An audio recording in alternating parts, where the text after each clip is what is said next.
The doctor's face went white, not worried, not concerned. White, like she had just watched death walk through her door. I was lying on that exam table 7 months pregnant, feeling my baby kick inside me when Dr. Okonkwo looked at my blood results on that computer screen.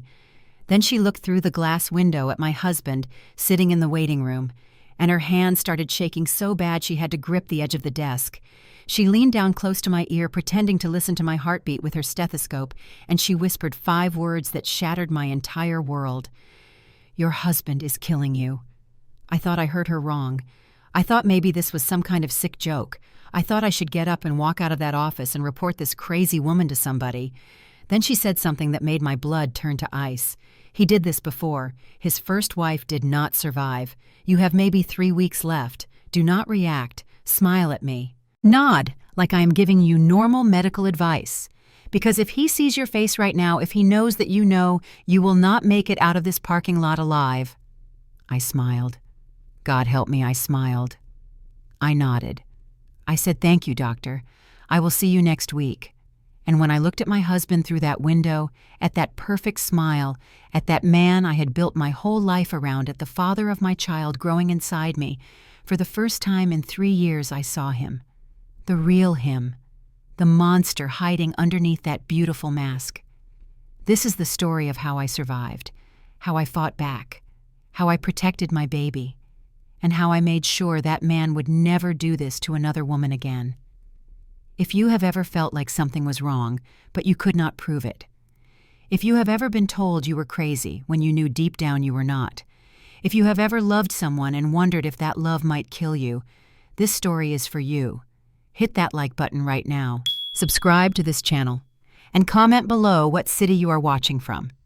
I want to know how far this message needs to reach, because somewhere out there a woman is living my nightmare right now and she does not even know it. Now let me tell you how it all began. Let me tell you how I fell in love with the man who was slowly poisoning me to death. I need you to understand something before I go any further. Before that day in the doctor's office, I thought I had everything a woman could want. I was 34 years old. I had my MBA from Northwestern University. I was a senior accountant at one of the biggest companies in Chicago. I had worked my way up from nothing, from the South Side, from a family where nobody had ever finished college, let alone graduate school. I was the first to get that degree, the first to buy property, the first to break through. My parents would have been so proud. They passed 6 years ago in a car accident. Drunk driver ran a red light and took them both from me on a Tuesday afternoon. The insurance money and their savings became my inheritance. $80,000. I put every penny of it into a down payment on a townhouse in Bronzeville. My mama always said a woman needs her own roof over her head, a roof nobody can take from her. That townhouse was in my name, only my name. Mama would have wanted it that way. I had done everything right, everything my mama told me to do. Got my education, built my career, bought my property, saved my money. I was that woman, the one who did not need a man to survive, the one who could stand on her own 2 feet. But I wanted a partner, not for his money because I had my own, not for his status because I had built my own. I just wanted somebody to share this life with, somebody to build a family with, somebody to love and be loved by. And then I met Damian Carter. It was at a charity gala downtown, one of those fancy events where everybody is dressed up and trying to impress each other. I was there representing my company, standing in the corner, nursing a glass of champagne. I did not even want counting down the minutes until I could leave. He walked up to me like we had known each other our whole lives. Tall, handsome, dark skin, perfect teeth, a smile that could light up any room. He was wearing a suit that probably cost more than my first car. "I am sorry," he said, "but I could not help noticing you are the only woman in this room who looks as bored as I feel." I laughed. For real laughed. Not that fake, polite laugh you do at these things. That obvious, "Huh," I said. He smiled. Only to someone who is also counting ceiling tiles. "I got to 47 before I spotted you. We talked all night. And I mean all night. We closed down that gala. Then we found a diner that was open 24 hours, and we talked until the sun came up. He asked me questions nobody had ever asked me before, about my dreams, my fears, my plans for the future. He actually listened to the answers. He remembered details. He made me feel like the most interesting person in the world. Damien was an investment consultant, had his own firm, he said, came from an old money family in Virginia. Everything about him screamed success, but he did not act like those other rich men who think they are God's gift. He was humble, thoughtful. He told me about losing his first wife to complications during pregnancy and how it almost destroyed him, how he had spent years healing, how he was finally ready to love again. My heart broke for him. The courtship was like something out of a movie. Flowers delivered to my office every Friday. Not roses, because he actually asked what my favorite flower was and remembered when I said peonies. Thoughtful dates. Not just expensive, thoughtful. He took me to that little jazz club my daddy used to love before he passed. I had mentioned it once briefly, and Damien remembered. I introduced him to my best friend Tiffany after about 3 months. She looked him up and down, asked him about 50 questions, and then pulled me aside. "Girl," she whispered, "he might actually be the one. I cannot find a single thing wrong with him. Neither could I." 6 months in, he still had not tried to pressure me into anything, had not asked to move in, had not asked to borrow money, had not done any of those things that make you side-eye a man. He was patient, respectful. He said he had learned from his past that good things take time. I believed him. The proposal came on our 1-year anniversary. He took me to the cemetery where my parents are buried. I thought it was strange at first. Who proposes in a cemetery? But then he explained. I wanted to ask their permission. He said, kneeling down right there between their headstones. I wanted them to know that I am going to spend the rest of my life making their daughter happy, that I will protect her and love her and honor her, that she will never be alone again. I cried so hard I could barely say yes. The wedding was small and elegant, mostly my people since his family could not travel, he said. His mother Patricia made it, though. Sweet old lady smiled through the whole ceremony, told me I was the daughter she never had. Tiffany was my maid of honor. She cried during my vows, the happiest day of my life. I moved him into my townhouse. He insisted on keeping it in my name. It was your inheritance, he said, your parents' legacy. I would never want to take that from you. See what I mean? Perfect. 6 months into the marriage, I found out I was pregnant. I had never seen a man so happy. Damien picked me up and spun me around, and then immediately apologized because he was worried he might hurt the baby. We are going to have everything he said, everything we ever wanted. I believed him. I believed every single word. Looking back now, I can see exactly when things started to change. But at the time, it all felt like love. It started small. So small, I did not even notice. Damien began making breakfast every morning. He would wake up before me, have everything ready by the time my alarm went off. Fresh squeezed orange juice, eggs cooked exactly how I liked them, and this special smoothie he started making with all these fruits and vegetables and protein powder. You are growing a whole human being in there, he would say, patting my belly. You need the best nutrition possible. Let me take care of you. I thought it was sweet. What pregnant woman would not want a husband who cooks for her every single morning? Then he started handling the bills. You have enough stress at work, he said. Focus on your career. Focus on keeping yourself healthy for the baby. I will take care of everything else. I handed over the passwords to our accounts. Our accounts. Funny how I started calling them that when every single dollar in them came from my paycheck. Damien had clients, he said, but business was slow. He was rebuilding. These things take time. I understood. I was supportive.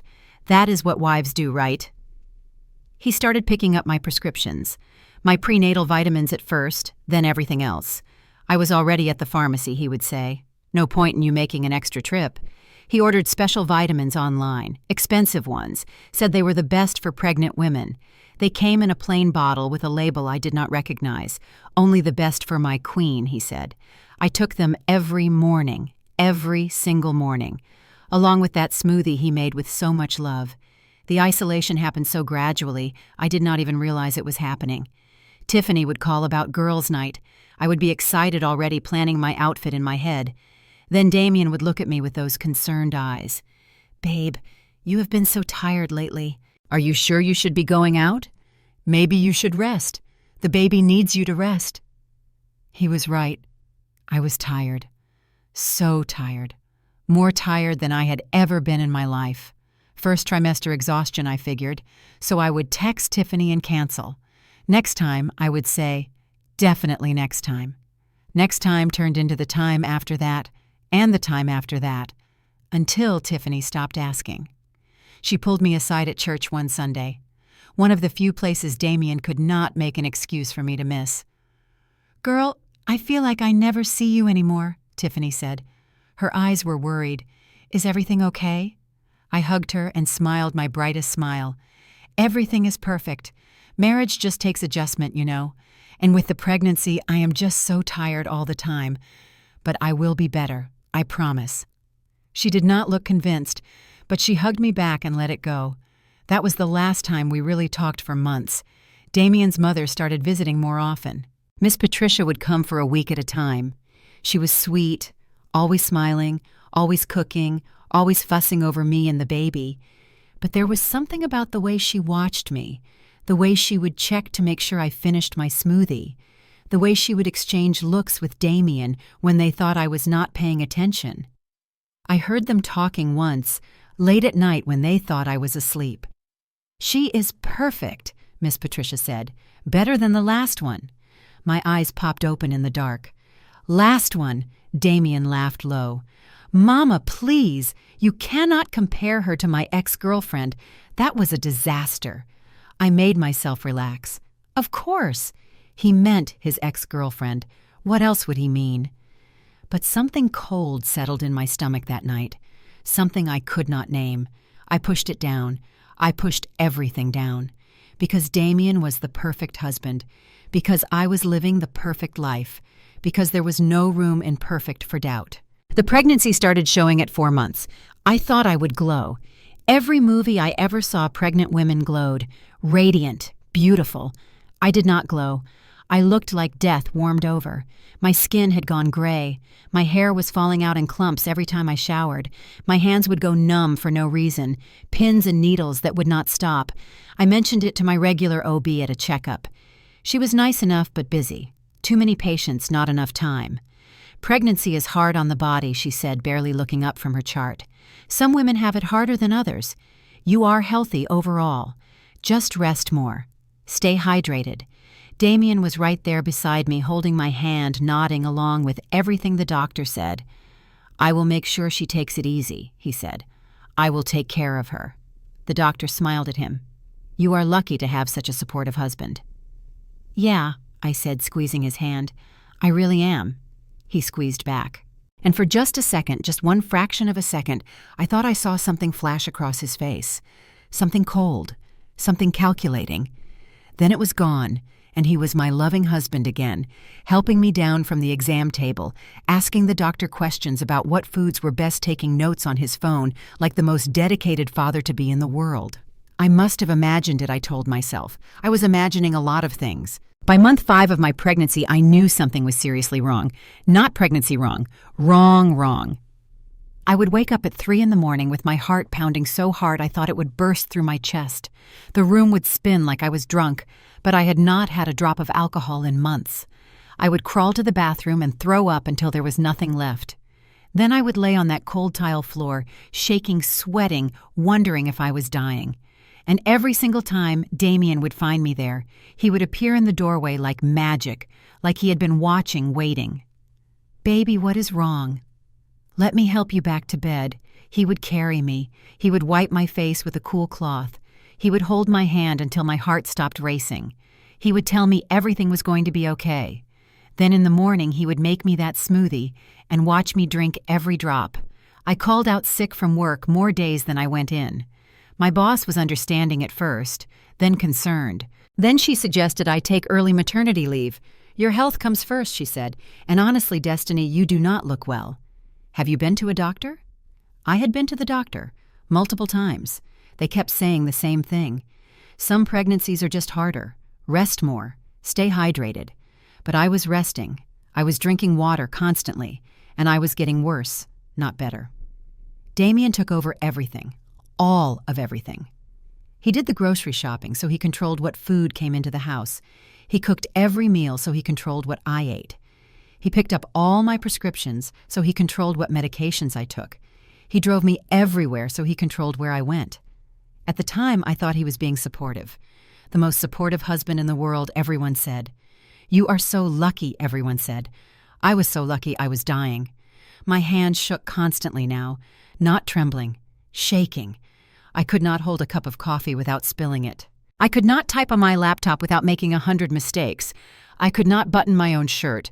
My feet had started tingling, then burning, then going completely numb. I would trip over nothing because I could not feel where my feet were anymore.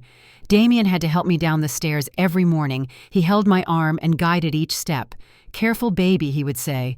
"I have got you." My hair was coming out in handfuls now. I found clumps of it in the drain after every shower. Bald patches started appearing at my temples. I started wearing scarves and hats to hide it. My vision would go blurry without warning. I would be reading something, and suddenly the words would swim together. Then everything would go dark around the edges. Then it would come back like nothing happened. And the exhaustion. God, the exhaustion. I could sleep 12 hours and wake up more tired than when I went to bed. Every movement felt like I was wading through concrete. Every thought took massive effort. It felt like my body was shutting down piece by piece. One night I woke up and I could not move my legs. I lay there in the dark, staring at the ceiling, trying to move, trying to feel something. Anything. Nothing. It was like my legs had been replaced with dead weight. I could see them under the sheets. They were still there, but they would not respond. I started to scream. Damien was beside me in an instant. "What is it? What is wrong?" "My legs," I sobbed. "I cannot move my legs." He threw off the covers and started massaging them, rubbing them hard. After what felt like hours, but was probably minutes, the feeling started to come back. Pins and needles at first, then burning, then I could wiggle my toes. "It is okay." He was breathing hard. "Just a cramp. Probably how you were sleeping. Here, let me get you some water." He left and came back with a glass. I drank it without thinking. Whatever he gave me, I drank it. Because I trusted him. Because I was scared. Because he was the only one there. He held me until I stopped shaking. "I think we should see a different doctor," he said into my hair. "Someone who will take this seriously." I found a specialist, Dr. Okonkwo. She comes highly recommended. "Okay," I whispered. "Whatever you think is best." He kissed my forehead. "I will call first thing in the morning. I am going to figure out what is wrong, baby. I am going to fix this. You and our son, you are my whole world." I cried against his chest, grateful, so grateful to have a husband who cared this much. That was 1 week before the appointment that changed everything. 1 week before Dr. Okonkwo looked at my blood work and saw what nobody else had seen. 1 week before she recognized the man in her waiting room and realized she had seen this before. 1 week before I learned that the love of my life was counting down the days until I died. The morning of the appointment, I could barely get out of bed. Damien had to help me shower. He washed my hair for me because my arms were too weak to lift. He picked out my clothes and helped me get dressed like I was a child. He practically carried me to the car. I should have been embarrassed. Instead, I was just grateful. Grateful he was there. Grateful he was taking care of me. The drive to Dr. Okonkwo's office took 45 minutes.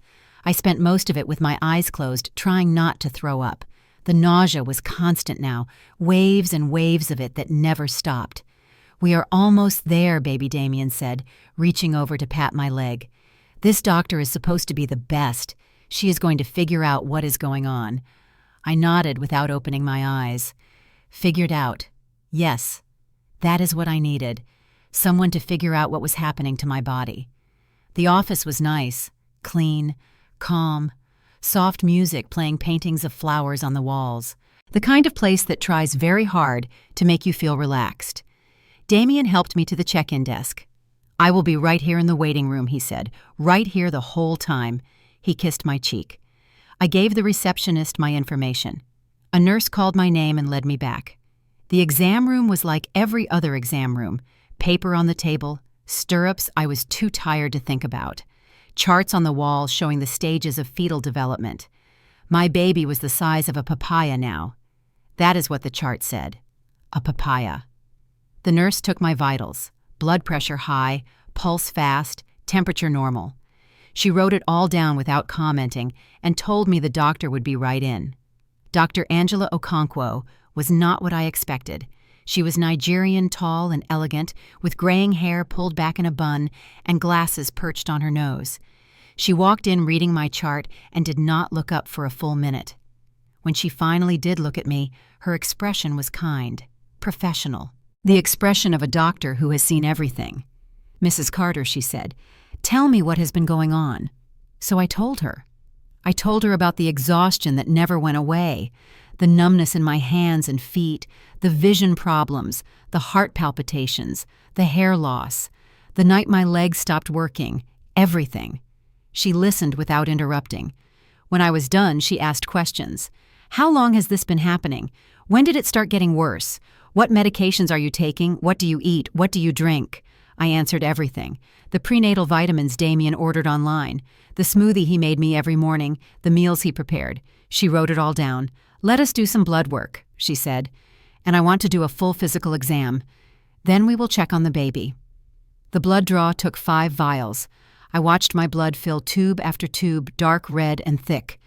The nurse labeled each one and took them away. The physical exam was thorough. Dr. Okonkwo checked everything. My reflexes, my eyes, my skin. She felt along my spine. She pressed on my stomach. She took her time. The baby checkup came last. The ultrasound. I watched my baby on that screen floating in the dark, moving alive. The heartbeat was strong, steady, perfect. "Baby looks healthy," Dr. Okonkwo said. "Strong heartbeat, good movement, measuring right on track." I cried with relief. At least that. At least my baby was okay. Dr. Okonkwo stepped out to check on the blood work. She was gone for maybe 10 minutes. When she came back, something had changed. Her face was different, controlled, but I could see tension underneath. She closed the door behind her carefully. "Mrs. Carter, I want you to stay very calm." My heart started pounding. "What is it? Is something wrong with the baby?" "The baby is fine." She pulled a stool over and sat down close to me. "But I need to ask you some questions, and I need you to answer honestly. Does your husband make your food?" "Yes, he cooks everything. He is very supportive." "Does he give you vitamins?" "Yes. Prenatal vitamins. He orders them special. Do they come in a professional bottle or something plain?" I thought about it.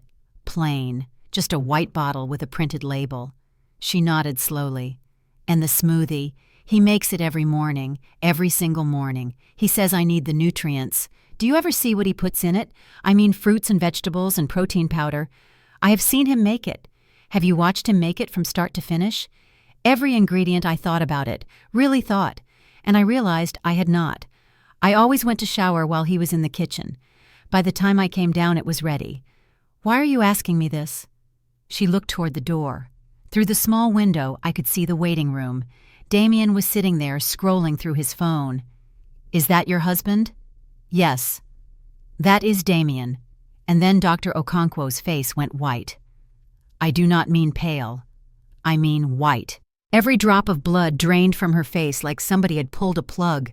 Her hands gripped the edge of the desk so hard her knuckles looked like they might burst through the skin. "Doctor, are you okay?" She took a breath, then another. Then she stood up abruptly. "I need to check your heartbeat again," she said loudly. Too loudly, for the benefit of anyone listening. She pulled out her stethoscope, walked over to me, leaned down like she was listening to my chest, and she whispered, "Your husband is killing you. He is poisoning you. Slowly, systematically. I have seen this before. He did it before. His first wife died. You have maybe 3 weeks." I opened my mouth to speak, to scream, to call her crazy. "Do not react," she breathed. "Smile at me. Nod. If he sees your face, if he knows you know, you will not survive the night." Every cell in my body wanted to run, wanted to scream, wanted to burst through that door and get as far away as possible. Instead, I smiled. I nodded. I said, "Thank you, doctor." Dr. Okonkwo straightened up and spoke in her normal voice. "Everything looks good here. I want to schedule a follow-up for some routine additional testing. Very standard." She walked to her desk and wrote something on a prescription pad, handed it to me. "Get this filled today," she said. And call my office to schedule that follow-up." I took the paper with numb fingers. "Of course, doctor. Thank you." She held my gaze for a long moment. There was so much in her eyes: fear, urgency, guilt, and something that looked almost like hope. "Take care of yourself, Mrs. Carter. I will see you soon." The walk back to the waiting room took forever. Each step felt like walking through quicksand. Damien stood up when he saw me smiling that perfect smile. "Everything okay, baby?" "Everything is great." I heard my voice steady and calm, like someone else was speaking. "Baby is healthy. I just need to schedule another appointment for some extra tests." "That is wonderful." He pulled me into a hug. I kept my body relaxed, did not flinch, did not stiffen, just let him hold me like I had 1,000 times before. Now I felt the arms of a killer. "Let us get you home," he said. "You need to rest." In the car, I waited until he was focused on driving to unfold the prescription paper. It was not a prescription. It was a note written in hurried handwriting. "Do not eat or drink anything he gives you. Meet me tomorrow. My private cell number is below. Come alone. Tell no one." He killed his first wife. Her name was Simone Phillips. I was her doctor too. I am so sorry I did not see it in time. Please, trust me. Your life depends on it. I read it 3 times. Then I casually crumpled it up and slipped it into my purse like it was nothing. Damien glanced over. "What did she prescribe?" "Just extra folic acid," I said smoothly. "Apparently my levels are a little low. I will pick it up for you tomorrow." "Thank you, baby." He reached over and took my hand, squeezed it. "I love you," he said. "You know that, right? You and our baby are everything to me." I looked at him. At that face I had loved for 3 years, at the man I had trusted with my life, at the monster who was counting down the days until that life ended. "I love you too," I said, and something inside me, something that had been soft and trusting and naive, turned to stone. He wanted to kill me. Fine, I would destroy him first. That night was the longest of my life. I lay in bed next to Damien, feeling his body heat, listening to him breathe, knowing that each breath he took was one step closer to ending mine. He slept peacefully. Why would he not? He thought everything was going according to plan. He thought I was his perfect victim, just like the ones before me. Every time he shifted, every time he moved, my heart stopped. I kept my breathing slow and steady. I pretended to sleep. I did not close my eyes once. In the morning, he made my smoothie like always. I watched him from the kitchen doorway, really watched this time.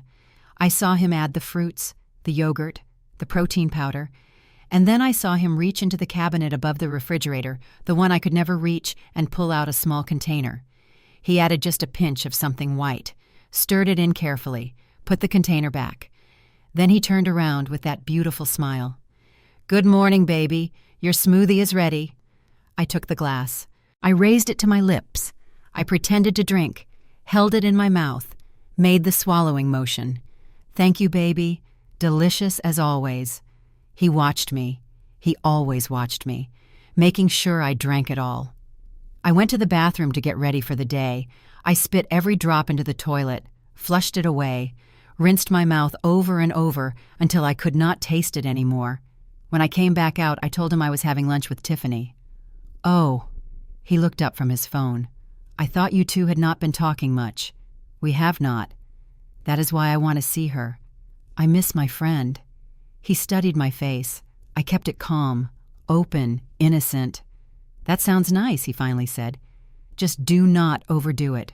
You need your rest." "I will not be long. Just lunch." He smiled. "I love that you are reconnecting with your friends. That is healthy." Healthy. He used that word a lot, while he was poisoning me to death. I smiled back. "I love you. Love you too, baby." I drove myself for the first time in weeks. My hands shook on the steering wheel, but I did not care. Freedom! Even for an hour, it tasted like freedom. Dr. Okonkwo's private office was in a different building than her practice, a small suite in a medical complex on the other side of town. She had given me the address in a text that morning.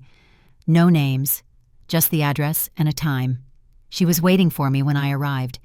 She looked different outside of the exam room. Older, tired, like she had not slept in years. Mrs. Carter, thank you for coming. Call me Destiny, and thank you for saving my life. I have not saved it yet. She closed the door and locked it. That is what we need to talk about. She had files spread across her desk, medical records, photographs, newspaper clippings. She gestured for me to sit. What I'm about to tell you is going to be difficult to hear, but you need to know all of it if we are going to stop him. I sat down. My hands found my belly, protecting my baby, even as my world fell apart. Tell me everything. She picked up a photograph. A woman, beautiful, black, pregnant, glowing with happiness. Her name was Simone Phillips. 4 years ago, she was my patient. She came to me in her 3rd trimester with symptoms exactly like yours. Fatigue, numbness, vision problems, hair loss. I thought it was a difficult pregnancy. Some women just have harder times than others. Dr. Okonkwo's voice caught.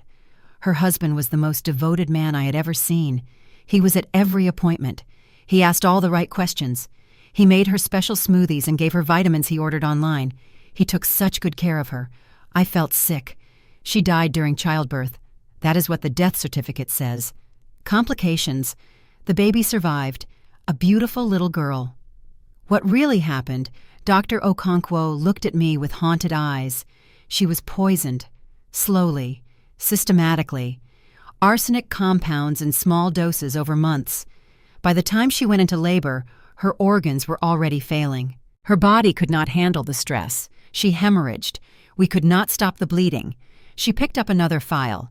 I requested additional tests after she died. Found elevated levels of heavy metals in her tissue samples. I knew something was wrong. I knew it. But by then the husband had taken the baby and disappeared. Changed his name, moved to another state. I tried to report it, but without a body, without hard proof, the police could not do anything. Case went cold. She looked at me. I have spent 4 years haunted by that woman's face. 4 years wondering if I could have saved her if I had just looked closer, paid more attention, trusted my instincts. Then yesterday you walked into my office, with the same symptoms, the same devoted husband who makes smoothies and gives special vitamins. And when I saw your blood work, when I saw those same elevated arsenic levels, I thought I was losing my mind. She slid another photograph across the desk. Then I looked into the waiting room, and I saw him. It was Damien, a few years younger. Different hairstyle, but unmistakably Damien. He called himself Damien Walker back then, Simone's husband, the man who collected $2 million in life insurance after she died. $2 million.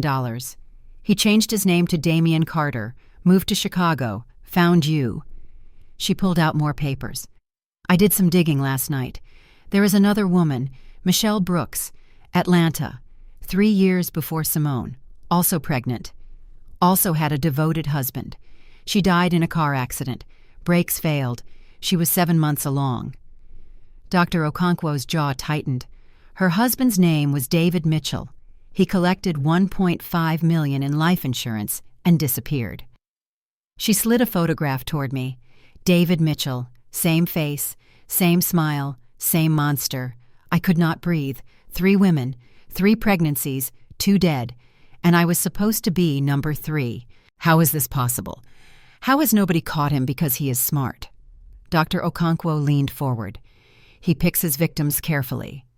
Successful black women, professional, independent, usually without close family nearby. He isolates them slowly, takes over their lives piece by piece. By the time they realize something is wrong, they are too sick to fight back. She pulled out one more document. I checked your life insurance policy. It is a matter of public record for certain queries. 6 months ago, your coverage was increased to $3 million. Beneficiary is Damien Carter. Did you sign that increase? I had not. I would have remembered signing something that important. He forged my signature. Probably. He has done it before.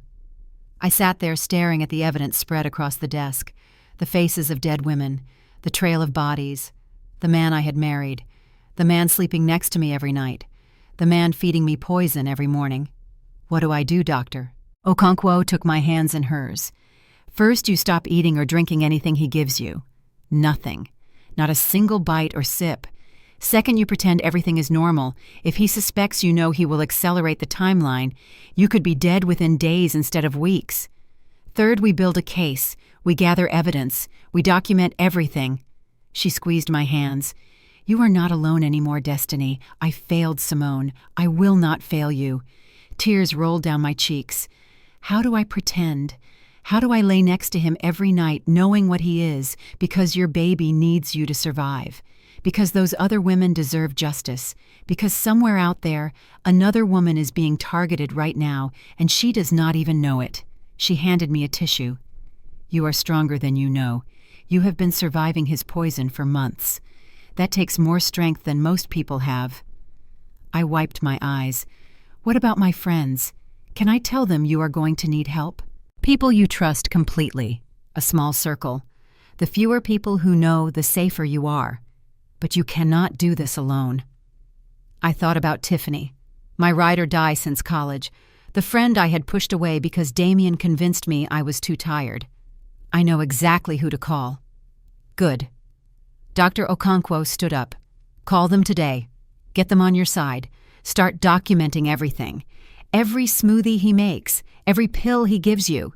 Keep a journal. Take pictures. Save everything. She walked me to the door and Destiny. Be careful. Men like him, when they feel cornered, they become dangerous in ways you cannot predict. Do not confront him. Do not let him know anything has changed. Play the perfect wife until we are ready to take him down. I nodded. Thank you, Dr. Okonkwo. For seeing what nobody else saw. For remembering Simone. She touched my face gently. Save yourself. That is how you thank me. I walked out of that office a different woman than the one who walked in. The scared pregnant woman who did not know who to trust was gone. In her place was a woman with a mission. My husband wanted me dead. He had no idea who he was dealing with. I called Tiffany from the parking lot of a grocery store. My hands were shaking so bad I could barely hold the phone. She answered on the second ring. Girl, I know you are not actually calling me. I thought you forgot my number. Her voice was warm, but I could hear the hurt underneath. I had been a terrible friend. Damien had made sure of that. Tiff, I need you. I need you right now. Can you meet me? Something in my voice must have told her this was serious. The playfulness dropped immediately. Where are you? What is wrong? I cannot explain on the phone. Can you come to your apartment? Now I am leaving work right now. Give me 20 minutes. Bring Monica too if you can reach her. Monica was Tiffany's cousin. Investigative journalist based in Atlanta, she specialized in cold cases and unsolved mysteries. If anyone could dig up dirt on Damien, it was her. Monica, girl, what is going on? Please, Tiff, I will explain everything. Just get there as fast as you can. I drove to Tiffany's apartment building in Bronzeville. I had not been there in almost a year. Used to be my second home. Movie nights, wine and gossip sessions, birthday celebrations. All of it stopped when Damien started filling my calendar with his presence. She buzzed me up before I even rang. When I stepped off the elevator, she was already in the hallway waiting. The look on her face when she saw me made me realize how bad I must look. I had been so focused on surviving, I had stopped looking in mirrors. Oh my God, Destiny. She pulled me into her arms. I collapsed against her. All the fear, all the terror, all the loneliness came pouring out. I am sorry I sobbed. I am so sorry I disappeared. I am sorry I pushed you away. Shh. She stroked my hair. None of that matters now. Come inside. Tell me what is happening. Her apartment was exactly how I remembered. Warm, colorful, full of plants and art and personality. It felt like safety. I had forgotten what safety felt like. Tiffany sat me on this couch and put a glass of water in my hands. She did not rush me, did not push, just waited until I was ready. When I started talking, I could not stop. I told her everything, the symptoms, the smoothies, the vitamins, Dr. Okonkwo, the dead women, the insurance policies, all of it, every horrible detail. By the time I finished, Tiffany's face had gone through about 50 different expressions. Horror, rage, disbelief, more rage. "I am going to kill him," she said quietly. "I am going to find that man, and I am going to kill him with my bare hands." "You cannot. If he dies, we do not get justice. We do not stop him from hurting anyone else. And I go to prison for murder while my baby grows up without a mother." She took a breath, then another. Okay. You are right. We do this the smart way. We do this the legal way." Her phone buzzed. She checked it. Monica just landed at O'Hare. She took the first flight out when I told her it was an emergency. 3 hours later, Monica was sitting in Tiffany's living room with her laptop open and a look of determination on her face that could cut glass. Monica was a few years older than us. Sharp, focused, the kind of woman who took down corrupt politicians and exposed corporate scandals for a living. She had won awards for her investigative work. She was exactly who I needed. "Damien Carter," she said, fingers flying across the keyboard. "Let us see who you really are." Within an hour, she had found more than Dr. Okonkwo had. His real name is Damon Pierce. Born in Detroit, not Virginia. There is no old money family. His father left when he was 6. His mother raised him alone. She turned the laptop to show us. Criminal record as a juvenile. Sealed, but I have contacts. Fraud charges at 19. Dismissed. Something about scamming elderly women out of their savings. He learned early. She kept digging.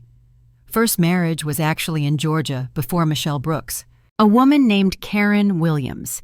They divorced after 2 years. She accused him of financial manipulation and emotional abuse. The divorce was ugly, but she survived. Why did she survive when the others did not? Monica looked at me. She was not pregnant. And she did not have life insurance. He had not perfected his method yet. She pulled up more records. After Karen, he disappeared for a year. Then David Mitchell shows up in Atlanta, marries Michelle Brooks. She dies in a car accident while pregnant.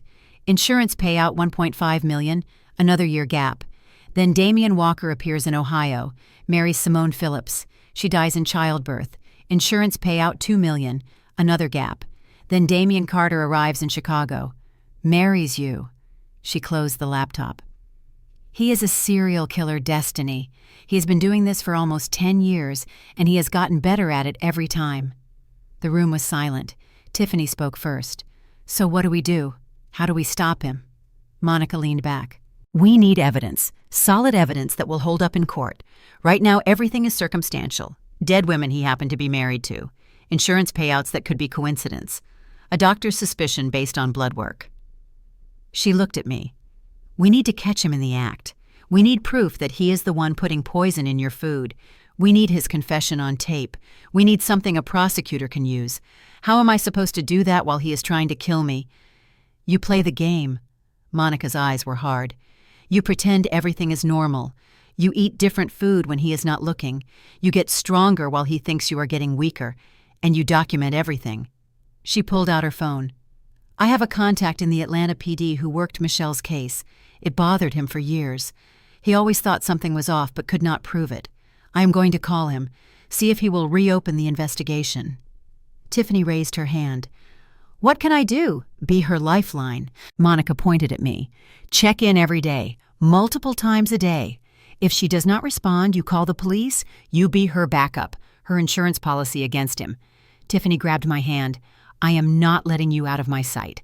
Metaphorically speaking, you are going to text me every morning and every night. Code words. If something is wrong, you say peaches. If you are okay, you say sunshine." Peaches and sunshine. I squeezed her hand. "Got it." Monica stood up. "I am staying in Chicago for a while. I have vacation days saved up. This story, this is the one I have been waiting for. A serial killer who targets successful black women and gets away with it because nobody connects the dots." She looked at both of us. "We are going to connect every single dot, and then we are going to bury him." Before I left, Tiffany introduced me to her neighbor, Keisha, a nurse who worked at Northwestern Memorial, different hospital than Dr. Okonkwo. Keisha was quiet but fierce. She looked at me with understanding in her eyes. "I have seen women like you before," she said softly. "Women who show up in the ER with symptoms nobody can explain. Husbands who are a little too attentive. I always wondered. She handed me a card. My cell number. Anytime, day or night. If you need medical help, if you need a place to hide, if you just need someone to talk to. I am here. I looked at these 3 women. Tiffany, Monica, Keisha. 3 strangers to each other brought together by my crisis. My sister circle. Damien thought he had isolated me completely. He thought I had nobody. He was wrong. I drove home that night with something I had not felt in months. Hope. Playing the perfect wife to a man who is trying to murder you is the hardest thing I have ever done. Every morning I woke up next to him, felt his arm around me, smelled his cologne on the pillow, and I had to smile, had to kiss his cheek, had to pretend that my skin was not crawling, that my stomach was not turning, that every cell in my body was not screaming at me to run. "Good morning, baby," he would say. "Good morning," I would answer. "Sleep well, always do with you next to me." Then he would go downstairs to make my smoothie, my poison smoothie, and I would follow him down, acting like a loving wife, eager for the breakfast her husband prepared. The trick was the timing. I figured out that Damien always added the poison last, after all the other ingredients. He would blend everything together, pour it into a glass, then reach up to that cabinet and add just a pinch of whatever was killing me. So I started distracting him at that moment. "Baby, can you help me find my phone charger? I think I left it in the bedroom." He would sigh, put down the spoon and go upstairs. The moment he was out of sight, I would pour half the smoothie down the drain, add water from the tap to fill it back up, mix it with my finger. By the time he came back, I was drinking from a glass that was half poison instead of full poison. Not ideal. But my body was getting stronger now that I was not taking in the full dose. The color was coming back to my face. My hands had stopped shaking. I could feel my feet again. Damien noticed. "You are looking better," he said one morning, studying my face. "The vitamins must be working." I smiled. "You take such good care of me." Inside, I was screaming. The food was harder. He made every meal, every single one. I could not pour dinner down the drain while he was watching, so I learned to eat strategically. I would push food around my plate, take small bites, hide pieces under my napkin. I told him the pregnancy was affecting my appetite. The doctor said smaller meals more often. I lied. 6 small snacks instead of 3 big meals. He did not like it. I could see the frustration in his eyes, but he could not argue with doctor's orders. I started keeping protein bars in my purse, energy drinks hidden in my car, real food that I could eat when he was not watching. I was getting my strength back in secret. The nights were the worst.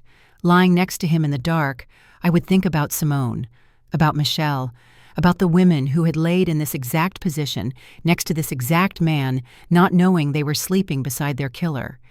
Did they suspect? Did they have moments of doubt that they pushed away? Did they love him the way I had loved him? I could not sleep. So I started using those hours. While Damien snored beside me, I would carefully, silently reach for my phone. I documented everything.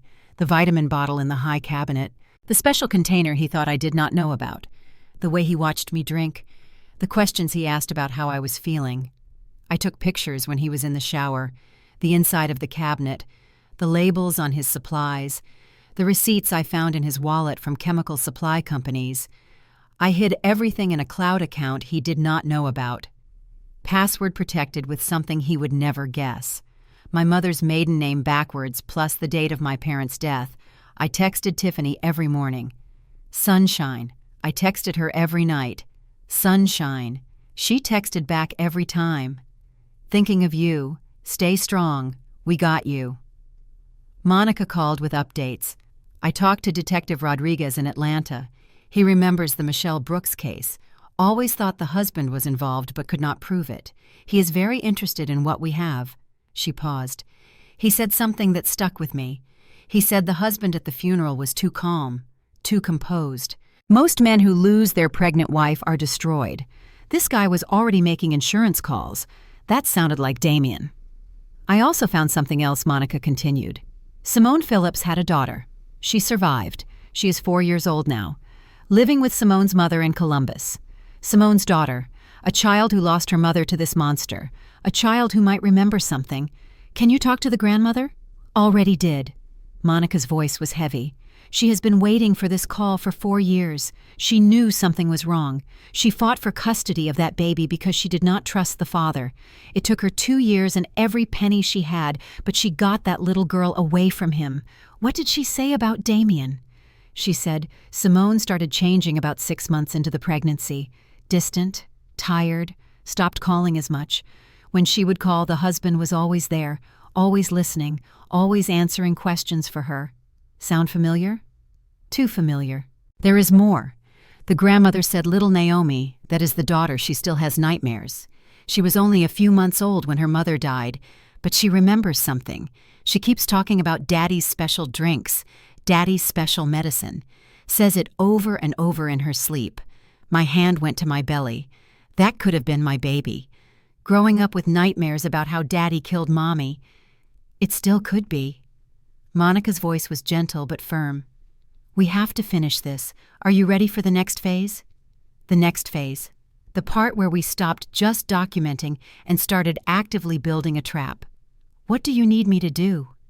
We need him on camera, putting the poison in your food. We need audio of him saying something incriminating, and we need to connect him to the other deaths in a way that is undeniable.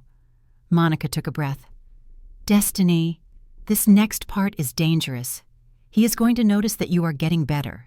He is going to start wondering why his poison is not working as fast as it should. When that happens, he might increase the dose, or he might decide to speed up the timeline another way. What do you mean another way? I mean accidents happen. Cars crash, people fall down stairs. Pregnant women have emergencies in the middle of the night when no one else is around.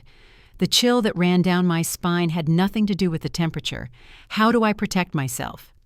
You do not go anywhere alone with him. You make sure someone always knows where you are, and you get that evidence as fast as possible. She paused. There is one more thing.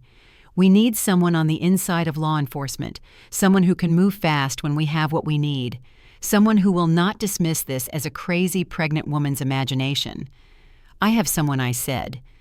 Dr. Okonkwo mentioned a detective who worked Simone's case in Ohio. He always thought something was wrong, too. Detective Marcus Thompson. I already reached out. He is flying in next week. He wants to help take down the man who got away. So we had a doctor who remembered, a journalist who investigated, a detective who never let go, and me, the woman who was supposed to be his next victim. Damien thought he had the perfect plan. He had no idea we were building the perfect trap. That night I lay next to him and let him hold me, his hands on my belly feeling our baby kick. She is strong, he said, just like her mama. I smiled in the dark. You have no idea how strong. Week 2 of knowing. That is what I called it in my head. Week 2 of knowing that my husband was a serial killer. Week 2 of pretending to be his loving wife. Week 2 of slowly building the case that would destroy him. Detective Marcus Thompson arrived in Chicago on a Tuesday. He was not what I expected. Older, tired around the eyes, the kind of tired that comes from carrying unsolved cases for years. We met at Dr. Okonkwo's private office, me, the doctor, Monica, and the detective who had never stopped wondering about Simone Phillips.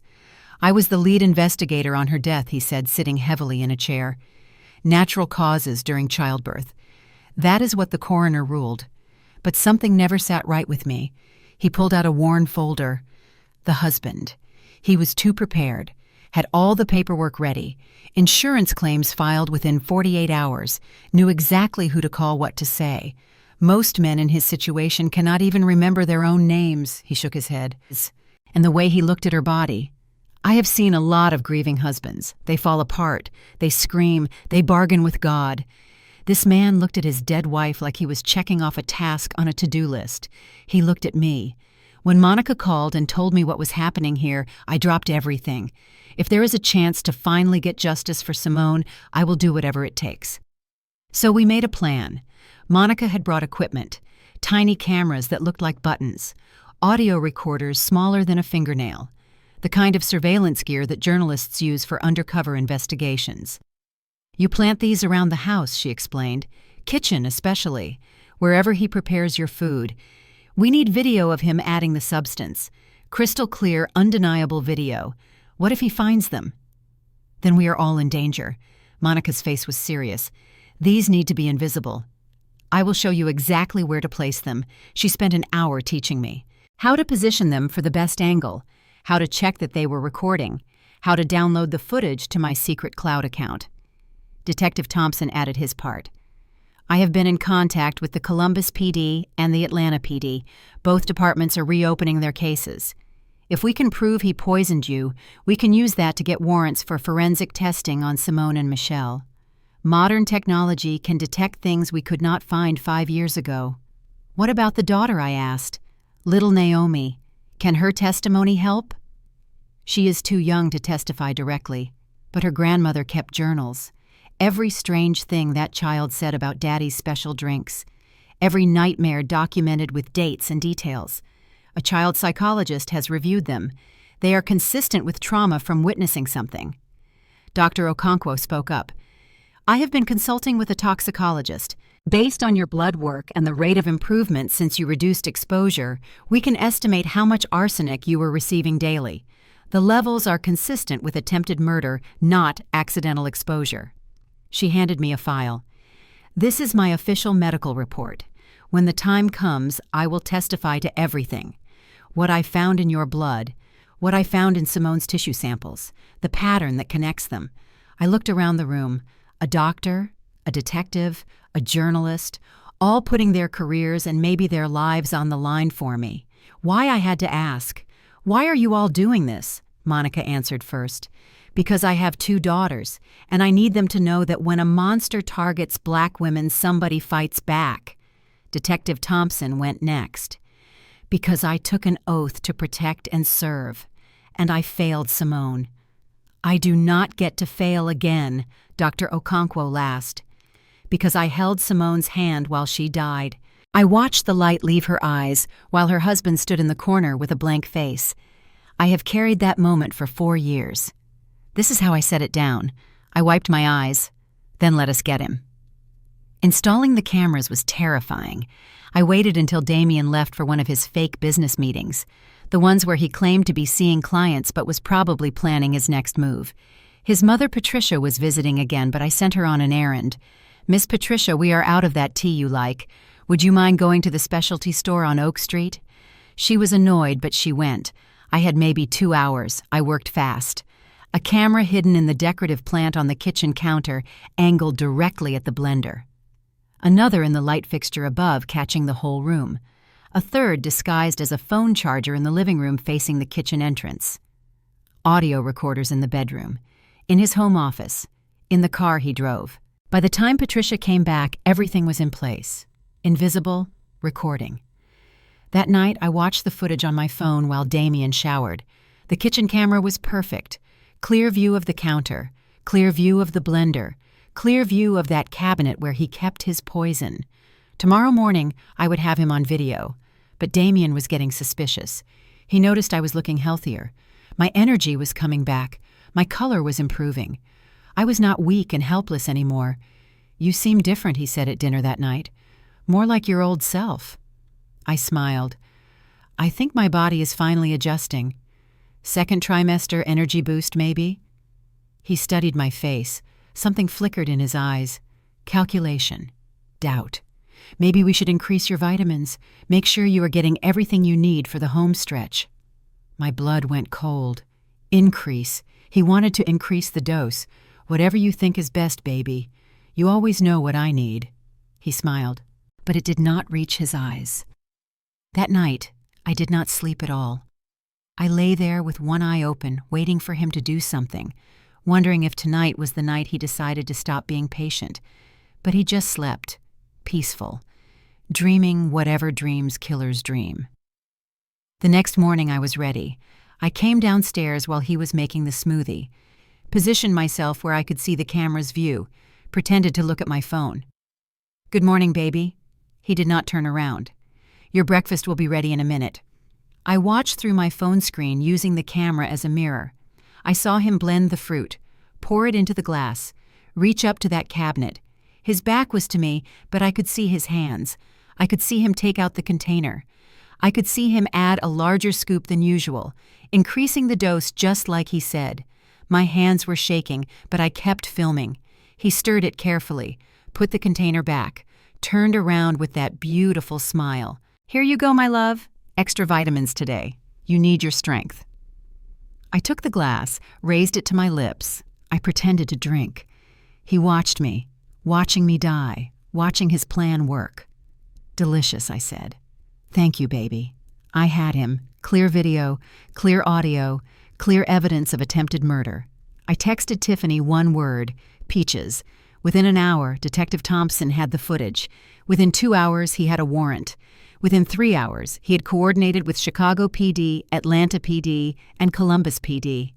It was happening. After 3 years, after 3 victims, it was finally happening. But there was one more thing I needed, a confession.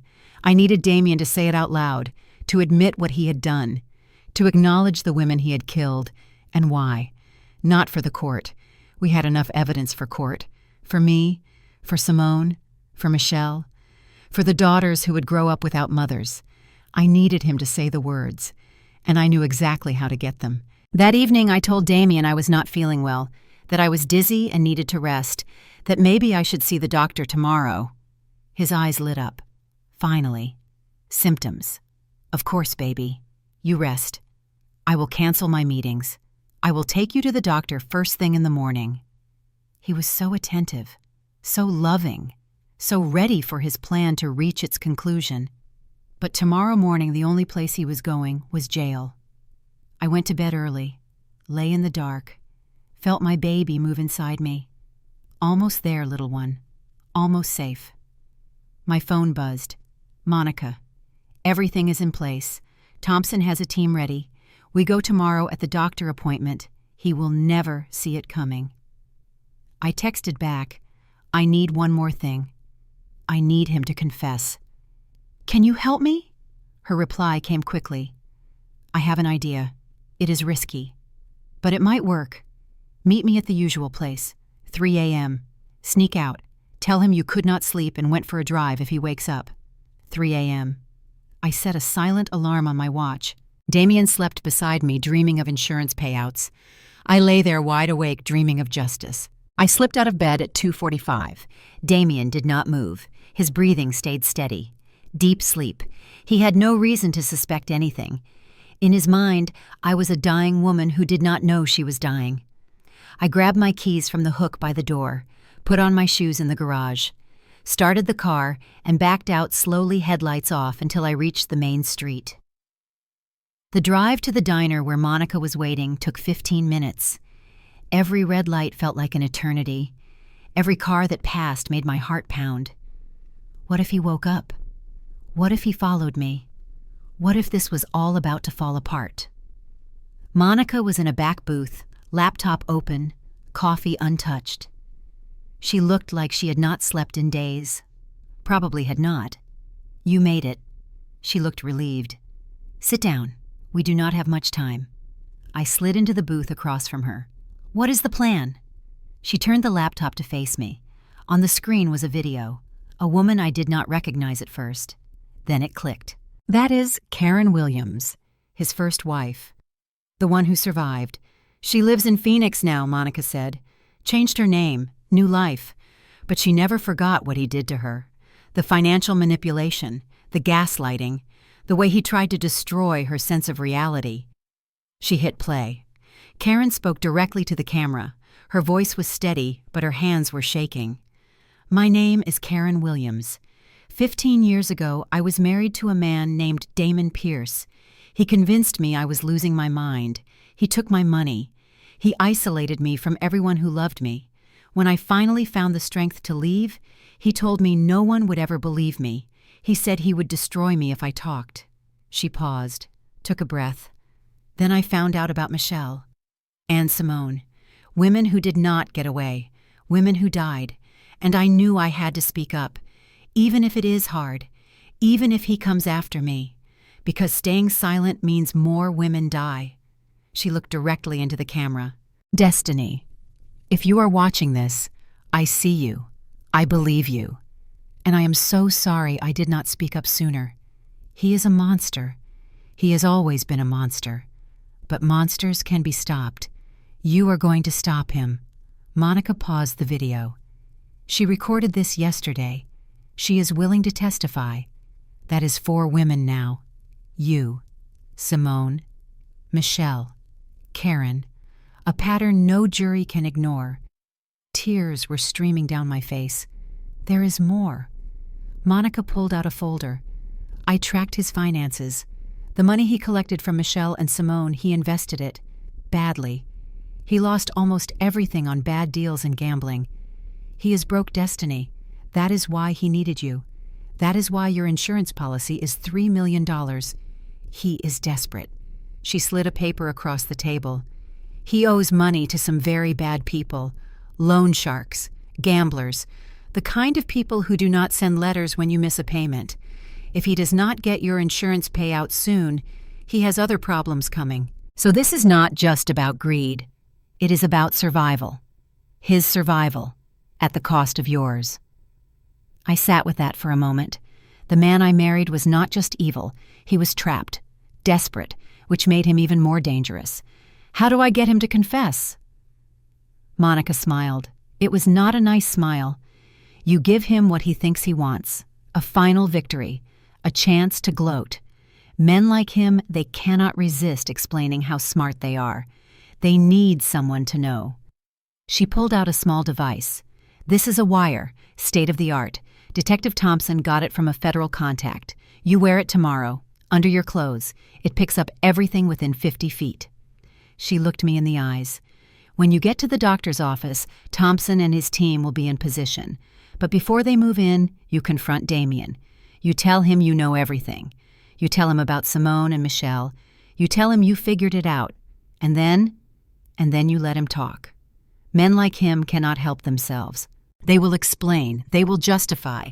They will tell you exactly why they did what they did, and every word will be recorded.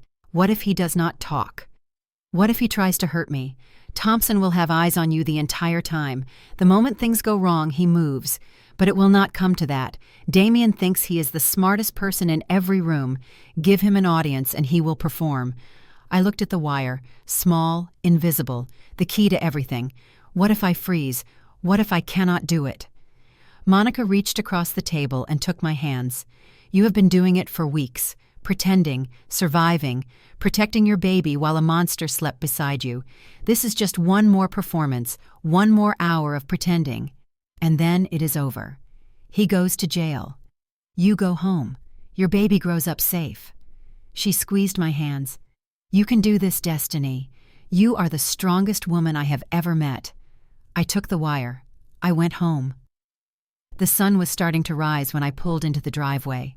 I checked my phone. No messages from Damien. He had not noticed I was gone. I crept back inside, back upstairs, back into bed. He stirred when I lay down. Where were you?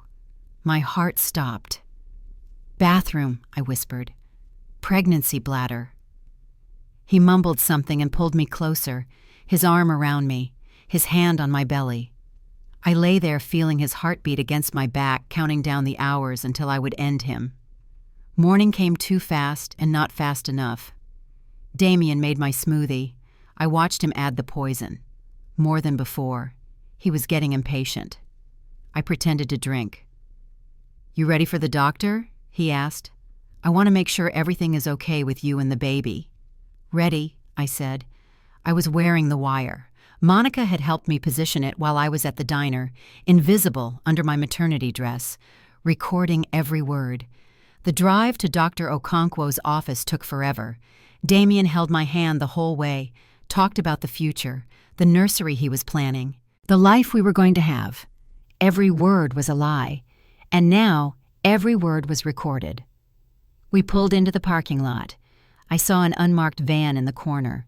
Thompson and his team. This is it, baby. Damien turned off the car. Let us make sure our little one is healthy. He came around to open my door, helped me out. Such a gentleman. We walked toward the entrance. I could feel eyes on us. The police were watching. Monica was watching. Dr. Okonkwo was waiting inside. Everything was in place. At the door, I stopped. Damien.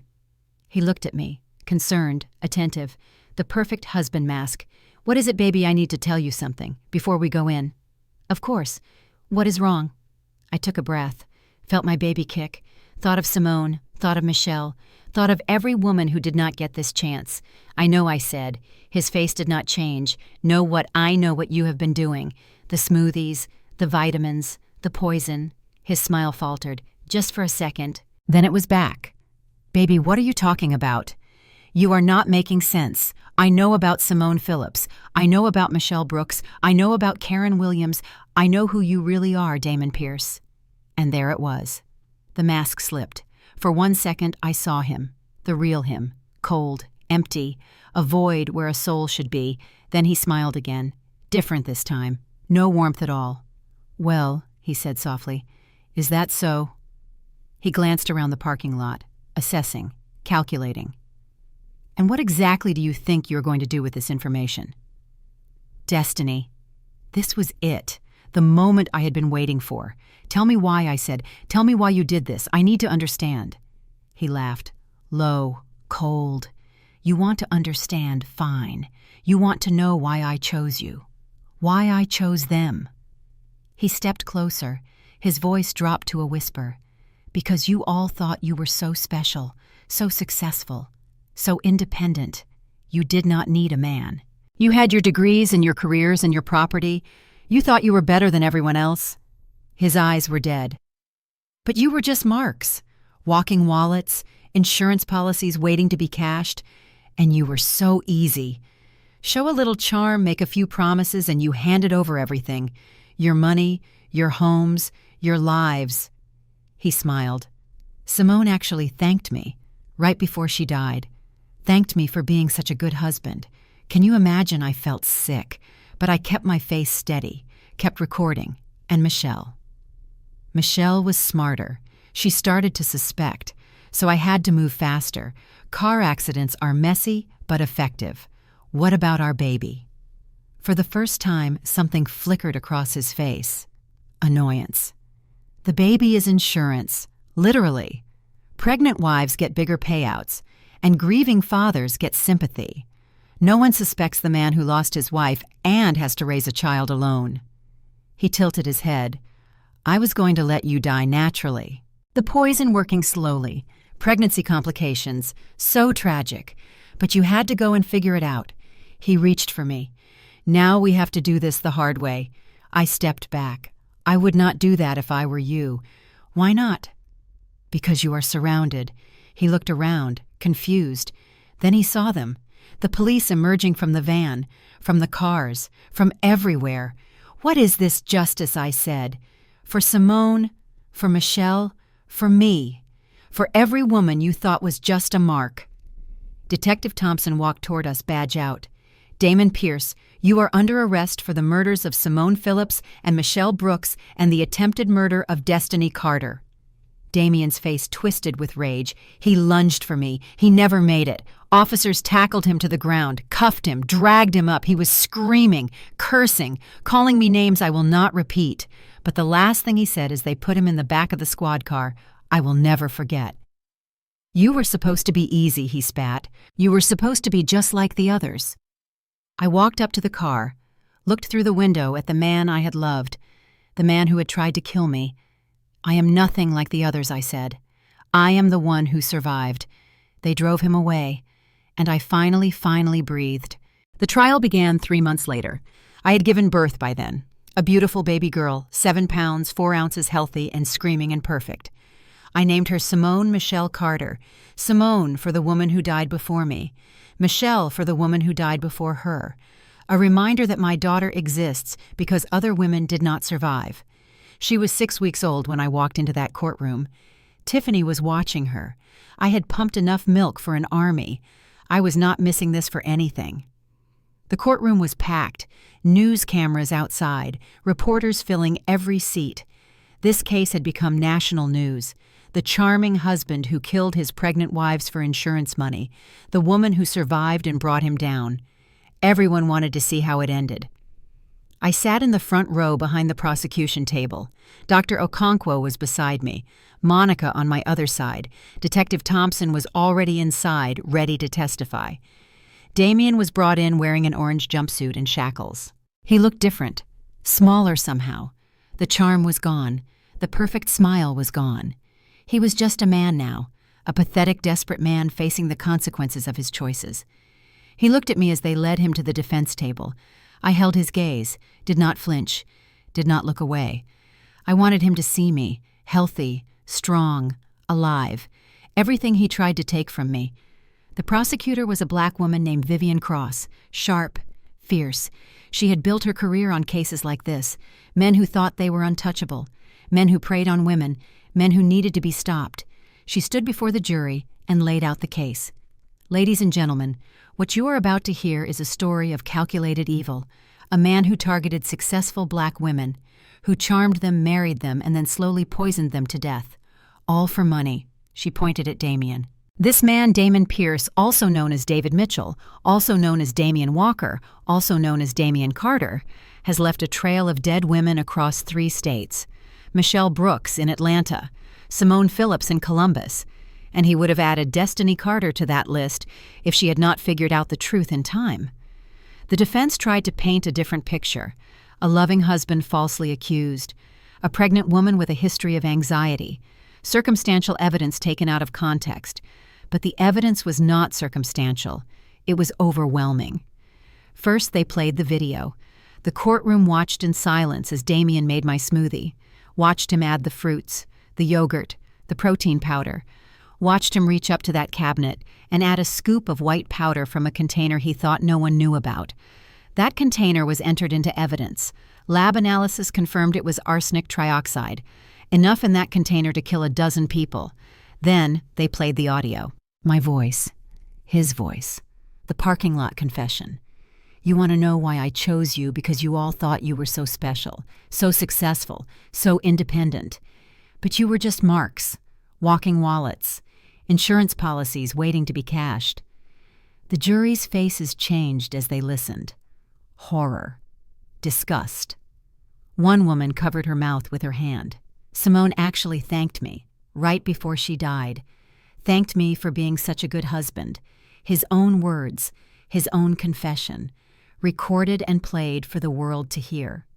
Dr. Okonkwo took the stand next. She explained the blood work, the arsenic levels, the pattern of poisoning. She had charts and graphs and medical records. She spoke clearly and professionally, translating complex toxicology into language anyone could understand. Then she talked about Simone. I was her doctor too, she said, her voice cracking slightly. I saw the same symptoms, the same devoted husband. I should have known. I should have seen it. She looked at the jury. Simone Phillips died in my care. I have carried that guilt for 4 years. When I saw Destiny Carter with the same symptoms, when I saw the same man in my waiting room, I knew I had one chance to save her. I could not fail again.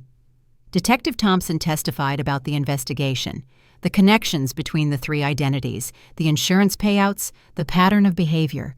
He had been working this case for years, and finally he had enough to make it stick. Karen Williams flew in from Phoenix. She was Damien's first wife, the one who escaped. She sat in that witness box and told the jury everything. He made me think I was crazy, she said. Gaslit me for 2 years. Took my money. Isolated me from my family. When I finally left, he told me no one would ever believe me. That he would destroy me if I talked. She looked at Damien with pure hatred. I believed him. I stayed silent for 15 years. And because I stayed silent, 2 women died. She turned back to the jury. I will never forgive myself for that. But I am here now. I am telling the truth now. Do not let him get away with this again. Simone's mother testified. She brought pictures of her daughter, pictures of little Naomi. She told the jury about watching her daughter fade away, about fighting for custody of her granddaughter, about the nightmares that little girl still had. Daddy's special drink, she said, wiping her tears. That is what Naomi remembers. She was just a baby, but she remembers, and she will have to live with that forever. Michelle's mother testified too. She had flown in from Atlanta. An older woman, frail and tired, still grieving a daughter she lost years ago. Michelle was my only child, she said. She was going to give me my first grandchild, and he took them both from me. She pointed at Damien. That man sat in my living room and cried at her funeral. He held my hand and told me how much he loved her. I believed him. I comforted him. And the whole time he was counting his insurance money. Patricia Damien's mother had been arrested too, charged as an accessory. She was tried separately, but her case was referenced in this trial. Evidence showed she had helped choose the targets, had monitored my food intake, had participated knowingly in her son's murders. She had taken a plea deal. 20 years. She would die in prison. The defense put Damien on the stand. His lawyer must have been desperate. It was a mistake. Under cross-examination, Prosecutor Cross tore him apart. "Mr. Pierce," she said, using his real name deliberately, "you had 3 different identities in 3 different states. Can you explain that?" He fumbled through an answer about fresh starts and new beginnings. Fresh starts that all involved marrying successful black women. Coincidence. Coincidence. She nodded. And I suppose it is coincidence that all of these women had large life insurance policies.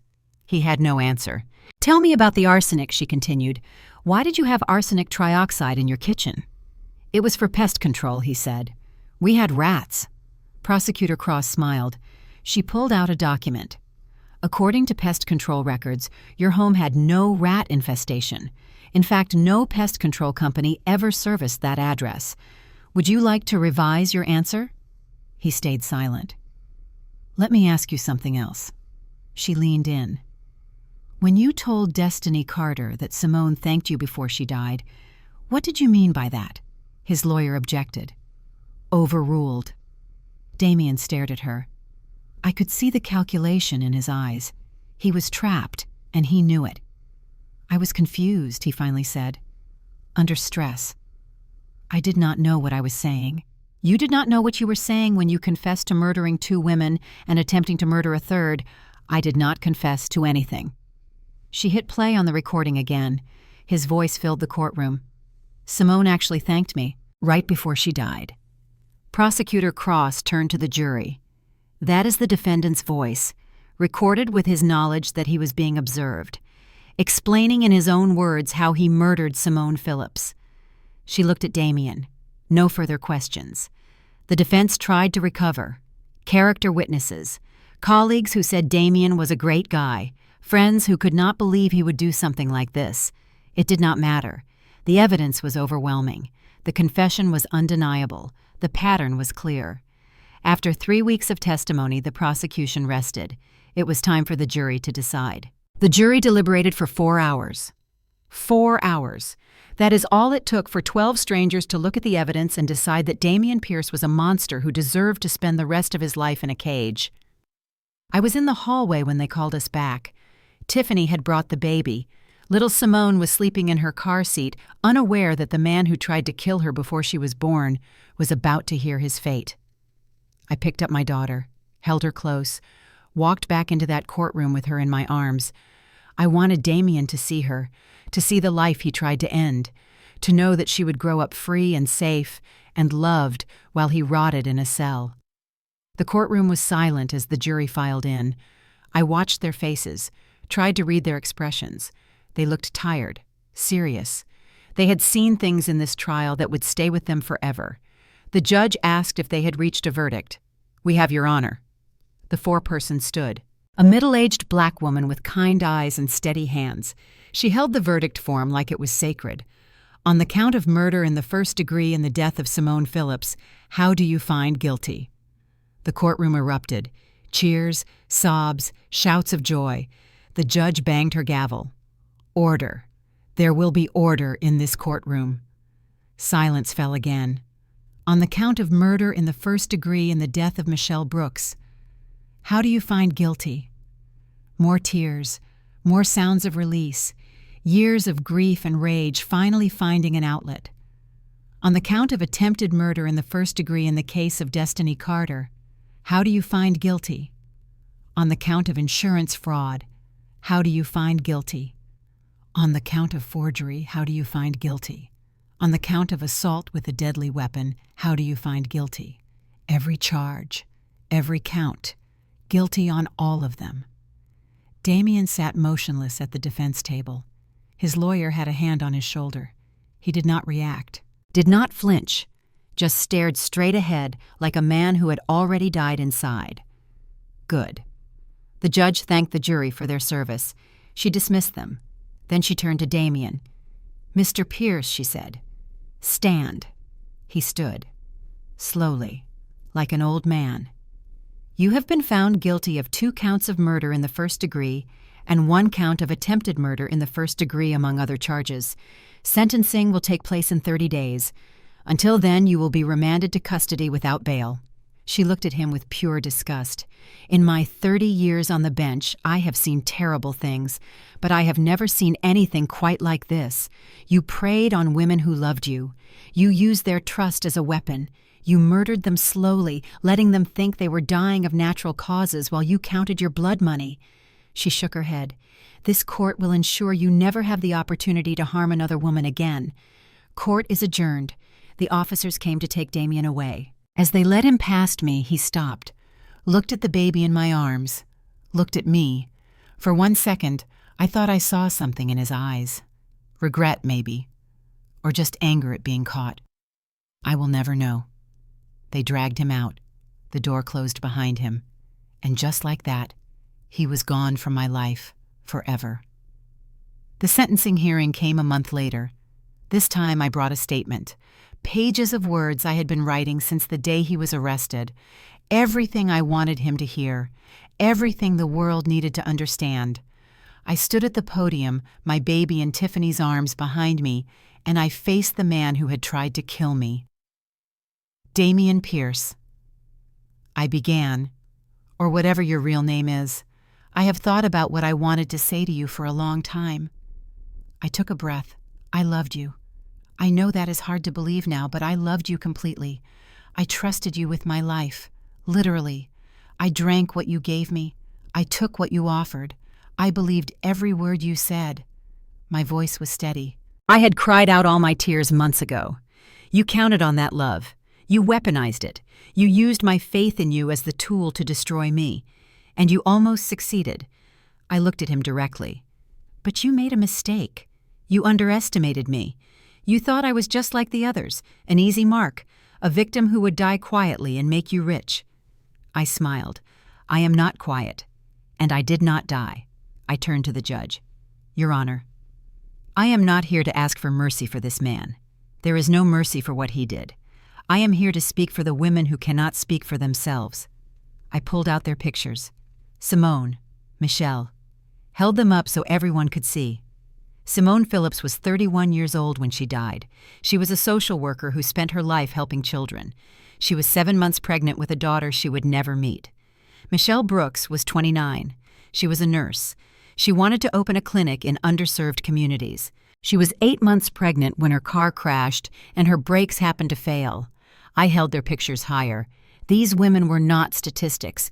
They were mothers and daughters and sisters and friends. They had dreams and plans and people who loved them, and this man for money decided they did not deserve to live. I put the pictures down, Your Honor. I ask that you impose the maximum sentence, not for vengeance, for protection, so that no other woman will ever have to wonder if her husband is slowly killing her, so that Simone and Michelle can finally rest, so that their daughters can grow up knowing that justice was served. I walked back to my seat. Other people spoke. Simone's mother, Michelle's mother, Karen Williams, Detective Thompson, Dr. Okonkwo. One by one, they stood before the court and demanded justice.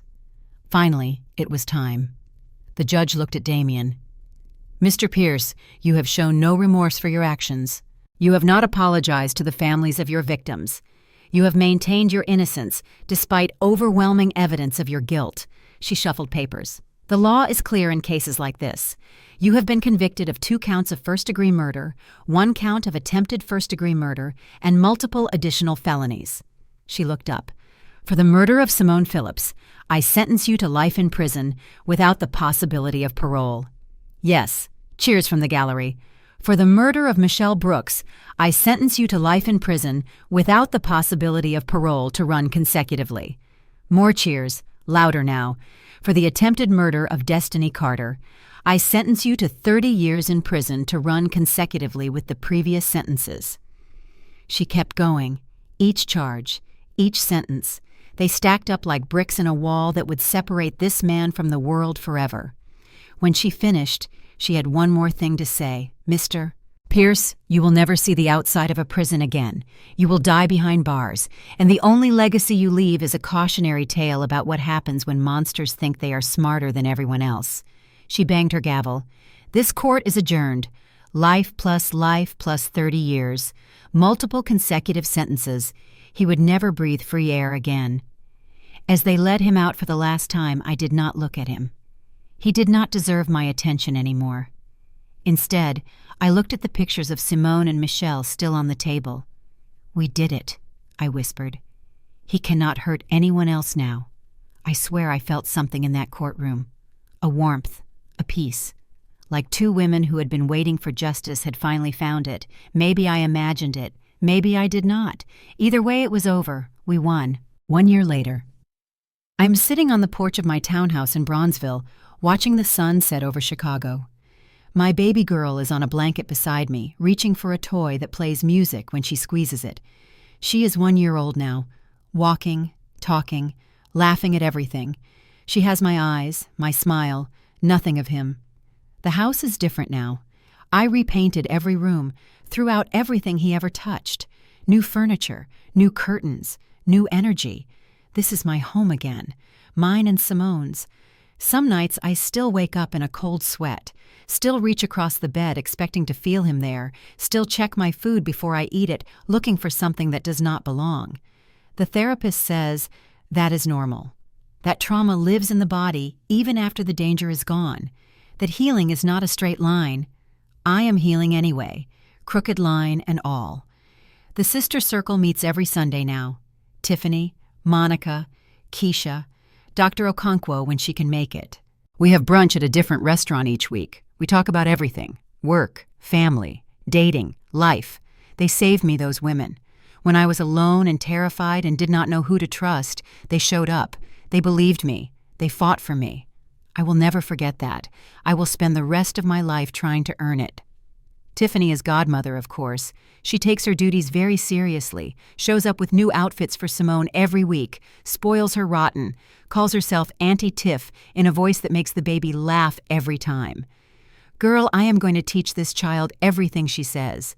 Fashion, confidence, how to spot a no-good man from 50 feet away. I believe her. Monica went back to Atlanta, but we talk every day. Her article about my case won a journalism award. She turned it into a book, a true crime story about a serial killer who targeted black women and the survivor who brought him down. She donated half the proceeds to domestic violence organizations. The other half went into a trust fund for little Simone and Naomi Simone Phillips' daughter. Those girls will never want for anything. Keisha moved into the apartment next door when the unit opened up. She says it is for convenience. I know it is because she wants to keep an eye on me. I do not mind. Having a nurse next door when you have a baby is actually pretty helpful. Dr. Okonkwo retired from regular practice. She still consults teachers at the medical school, trains other doctors to spot the signs of intimate partner poisoning. She says my case gave her purpose again, that saving me helped her forgive herself for losing Simone. We meet for coffee every few weeks. She holds the baby and tells her stories about the woman she was named after. Your namesake was kind, she says. She loved helping people. She would have loved you so much. I hope Simone is watching somehow.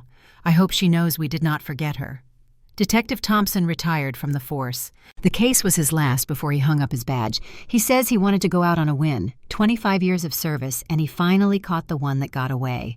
He sends Christmas cards with pictures of his grandkids, calls on my daughter's birthday, tells me he is proud of me. I am proud of me too, finally. The foundation was Tiffany's idea. You went through something nobody should have to go through, she said one Sunday at brunch. You figured it out. You survived. You have knowledge that could save other women's lives. What are you going to do with it? I thought about it for weeks. What could I do? I was just one woman, One survivor. What difference could I make? Then I thought about all the women I would never meet. Women living the life I had lived. Women drinking smoothies their husbands made with love. Women taking vitamins that were slowly killing them. Women wondering why they were so tired, so sick, so weak, while their perfect husbands took such good care of them. Someone needed to tell them. Someone needed to show them the signs. Someone needed to catch them before they fell. I started small. A website, social media accounts, information about intimate partner poisoning, warning signs, resources, stories from survivors. It exploded. Thousands of women reached out. Some just wanted to share their own stories. Some had questions. Some were actively afraid for their lives. We helped them all, provided resources, connected them with lawyers, doctors, law enforcement, helped them make safety plans, helped them escape. Within 6 months, we had helped 400 women leave dangerous situations, 400 women who might have become statistics, 400 women who survived because someone told them the truth. I named the foundation Simone's Voice. Because Simone never got to tell her story. She never got to warn other women about the monster she married. Her voice was silenced before she could use it. Now she speaks through me, through every woman we help, through every life we save. Simone Phillips was not just a victim. She was a warning, a lesson, a light that continues to shine long after it was extinguished. I carry her with me every day. Her name, her memory, her daughter who calls me Auntie Destiny and plays with my daughter like a sister. Naomi is 6 now. She lives with her grandmother in Columbus, but they visit often. She knows her mother is gone. She knows the man who claimed to be her father is in prison. She does not understand all of it yet, but she will. When she is old enough, I will tell her everything about her mother's kindness, her mother's dreams, her mother's love, and about the monster who took her away. She deserves to know the truth. They all do. Patricia Damien's mother died in prison 8 months after sentencing. Heart attack, they said. I felt nothing when I heard. That woman helped murder at least 2 people. She scouted victims for her son like prey for a predator. She watched me drink poison every morning and smiled. Some people are just born broken. Patricia and Damien were 2 of them. Damien is still in Stateville Correctional Center. Will be for the rest of his life. I do not think about him much anymore. He does not deserve space in my head. He took up too much of it for too long. Sometimes late at night, I wonder if he regrets it, if he lies in his cell and thinks about the lives he destroyed, if he feels any guilt at all. Then I realize I do not care. His feelings are not my concern.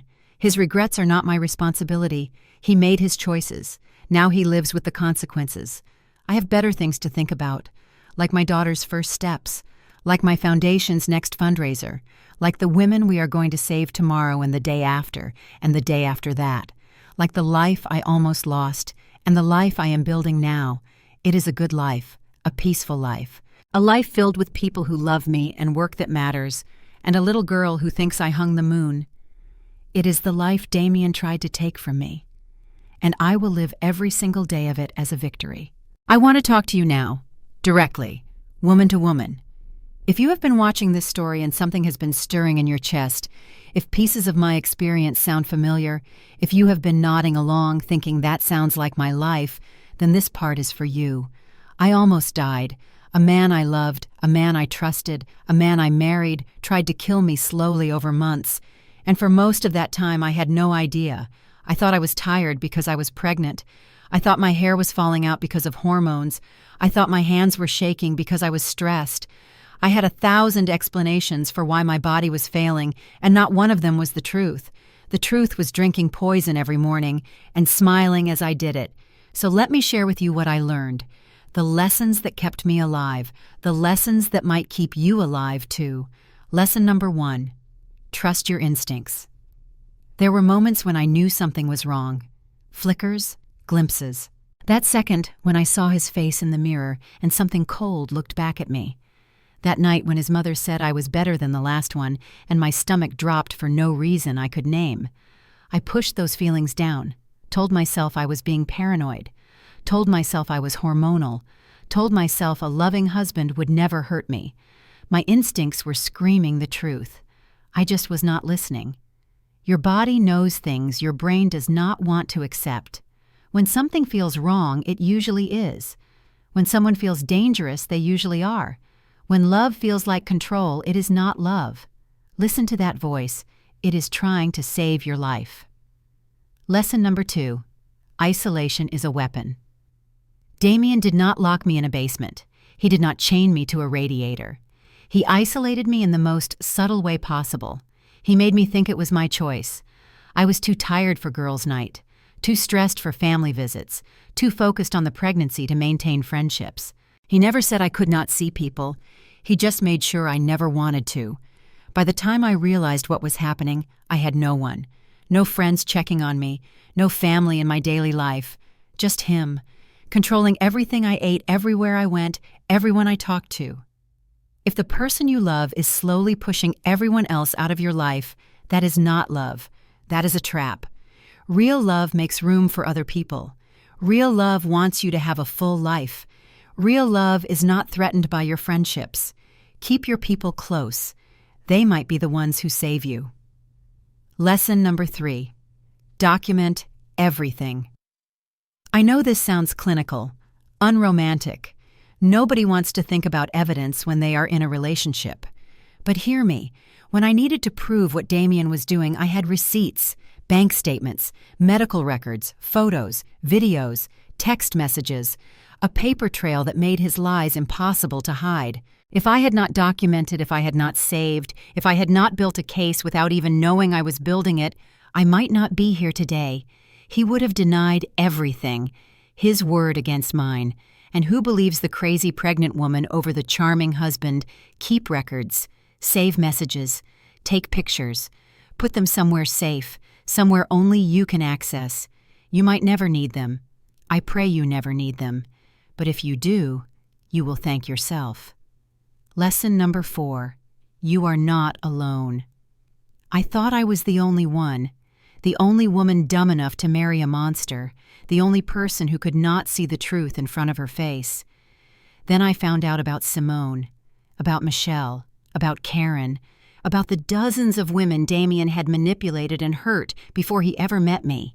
And then the foundation started, and hundreds of women reached out with their own stories, their own monsters, their own narrow escapes. This is not rare. This is not unusual. This is happening right now to women just like you and me all over the world. You are not crazy. You are not stupid. You are not alone. And there are people who will believe you and help you if you just reach out. Lesson number 5. Leaving is not failure. I stayed too long. I know that now. I stayed because I thought marriage was forever, because I thought working through problems is what strong women do, because I thought leaving meant I had failed. But staying with someone who is hurting you is not strength. It is survival. And sometimes survival means leaving. Walking away from a dangerous relationship is the bravest thing you will ever do. It is not giving up. It is choosing yourself, choosing your life, choosing to live long enough to find something better. You deserve safety. You deserve peace. You deserve a life where you do not have to wonder if the person beside you wants you dead. And if you cannot leave today, make a plan. Build a safety net. Tell someone what is happening. Hide money. Know where you will go. Be ready to run when the moment comes, because the moment will come. And when it does, you need to be ready. I am almost done now, but I have one more thing to say. To the woman watching this in the dark, with the volume turned low so he does not hear. To the woman who recognized her life in my story. To the woman who is scared and alone and does not know what to do. I see you. I believe you.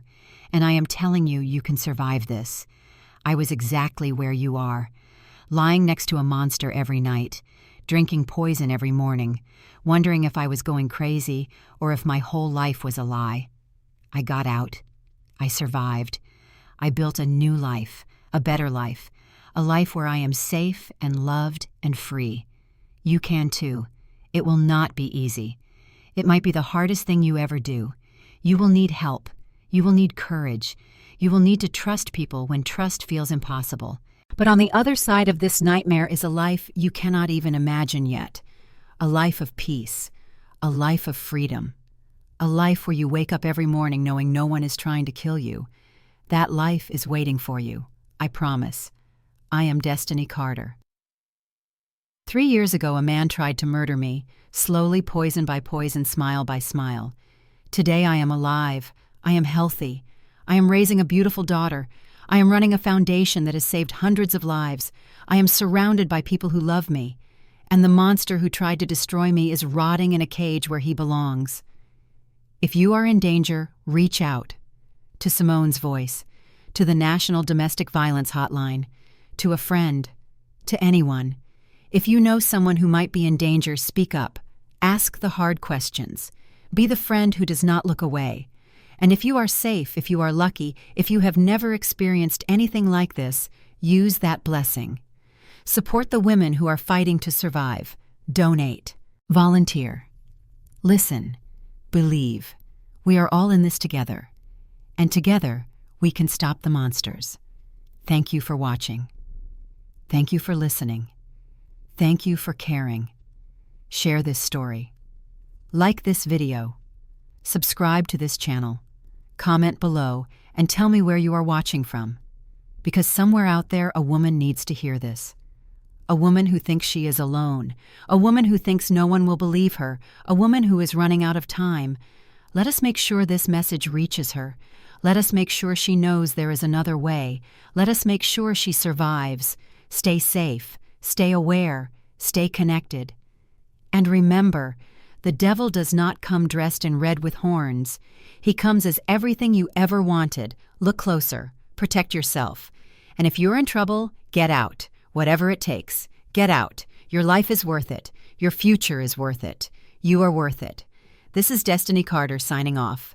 Peace and power.